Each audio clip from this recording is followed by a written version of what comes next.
Hello everyone, Ali here from Language Academy, back with another quick video regarding fill in the blanks drop-down menu. Now, fill in the blanks drop-down menu, that is the very first task of the reading module. Now, reading module in particular is quite important in the entire PT exam because these days, as we've seen, quite a lot of people are struggling in this particular module, as in they do get their scores in all the rest of the modules, but they fail to get their desired score in this particular module. Now, there could be quite a lot of reasons for that. And one of those reasons is not doing well enough in this particular task, which is fill in the blanks drop down menu, otherwise known as fill in the blanks reading and writing. So today in this video, we're going to have a very quick look at how to tackle this particular task and how you as a test taker can make this task a bit easy for yourself. Okay, so we'll start with a quick introduction. So, fill in the blanks drop-down menu. This particular task is the very first task which appears in the reading module, and it contributes marks towards reading and writing. Now, in your exam, you are going to get 5 to 6 of these, and you are going to have about 4 to 7 blanks in each one of those questions. And each blank gives you marks for reading and writing both, as in there's 1 mark for reading and writing both per blank.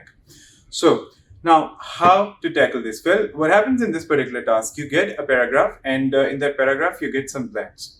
Now, for each blank, you get a drop-down menu, and in that drop-down menu, there are a total of four. There are a total of 4 words, and out of those 4 words, you need to choose 1 word which is the right option. Well, out of those 4 words, one of them is the right option. If you choose that option, you're going to get that 1 mark. And if you choose any one of those 3 options which are not right, you won't really get any mark. Now, in order for you to find out the right answer, you need to look at this particular problem with a different perspective. Now, let's talk about how to tackle this. So the quickest way I can explain this to you would be just 2 words: context and grammar. So these are the 2 things with the help of which you can make the entire task a bit easier for yourself. What do I mean by that? Please hear me out. Okay, so let me tell you one thing.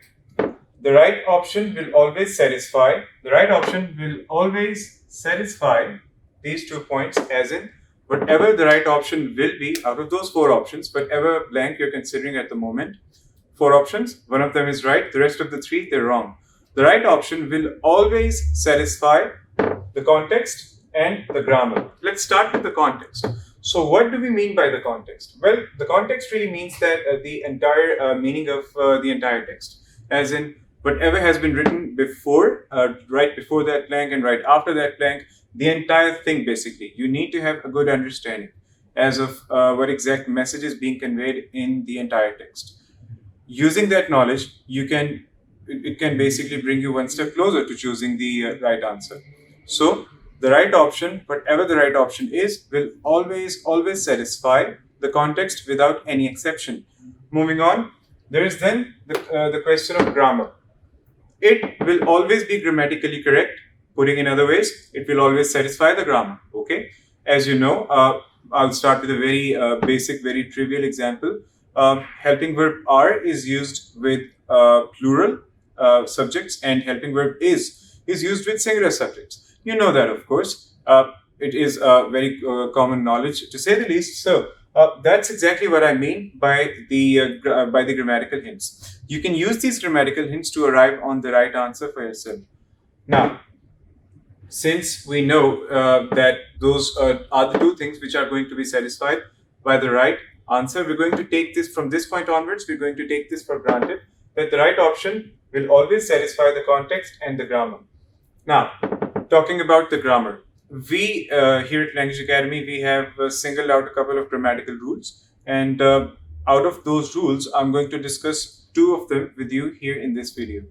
So, we've got in English language, we've got 3 articles: a, an, or the. Okay, so these are those 3 articles. Now, if you find yourself in a situation that there is a blank right after one of these articles, it is always going to be a noun.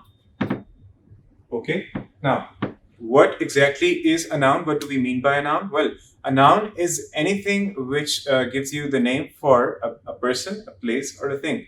basically a name of any person, place, or a thing is a noun. Okay, so if you've got an article and there is a blank right after, you can safely say that in this particular blank, it is going to be a noun. So, for example, out of those four options, if you've got two verbs and two nouns, and you know that right after this article, it is only going to be a noun, you have basically essentially ruled out two of those options which were verbs, because you know that it can't be a verb.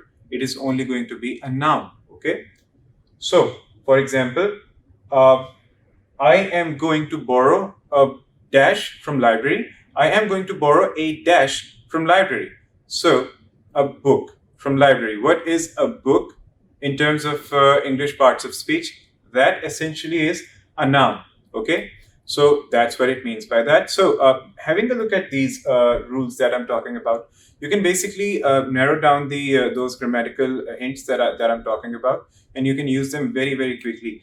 And as you know that you have to get this question done in under 2.5 minutes, that is the ideal timeline for you to tackle this particular task, because you know that in the reading module there is group timing involved. So you need to be very careful about the timing as well.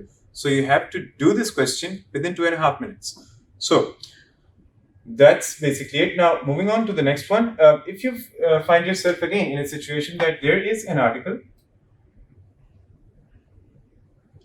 and then there is a noun, and then you find yourself a blank which is right between between the article and a noun, it is always going to be an adjective. Now, you might ask the question that, okay, well, what is an adjective?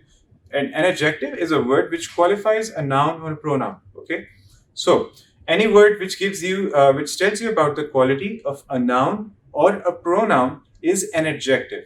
Okay, so a very good example could be, she has bought a new car. Okay, she has bought a dash car, the article, dash the blank that you need to fill out, and then car, which is noun.